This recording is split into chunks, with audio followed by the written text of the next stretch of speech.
Another day of trying to get my Toyota Land Cruiser back on the road. The last time this car was tagged was 15 years ago. The guy I bought it from said he had it running a few months ago, but words are cheap, who knows. Yesterday I changed the spark plugs, but I couldn't get it to crank over. It's just a clicking noise. Also, a couple people were upset about this button that I installed. Thank you for your pair of pennies, but you're not the one putting your finger on a hot battery. Like I said, I'll fix it eventually, but it works for now. And we have a crank. I ran a jumper cable directly from the starter to the battery, which tells me that the solenoid is bad and the starter is good. I also tested my fuel pump, and I heard it engage when turning the key, and I also heard the injectors flowing with fuel. Now, I haven't looked into the injectors yet, but I at least hear the gas. Up next, I'm pulling dents.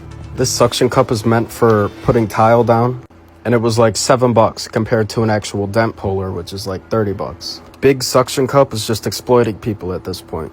I also boiled some water to heat up the metal and make it a little bit more malleable, and it started coming out. Now, I'll probably have to go back in through the door panel and push it the rest of the way out, but if you squint a little bit, it's perfect.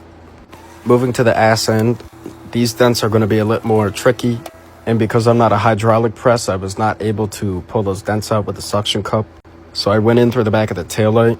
I pushed it out enough to where I can give it the landlord special with Bondo and some body filler, so I'm pretty happy with that.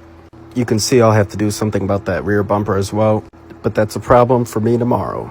Moving to the other side, I discovered an amp. This thing probably had a sound system at one point.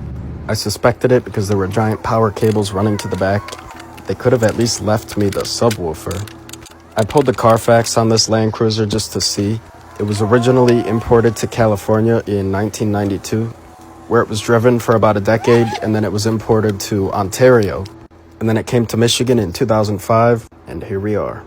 This thing was parked under a pine tree, so it's got some population paste. They say to put alcohol on it. I guess the instructions were unclear. I'm going in with some acetone and a sponge. This stuff is basically like hardened candy.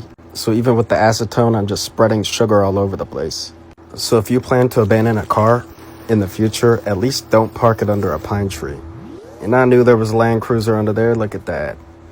This thing is gonna look nice.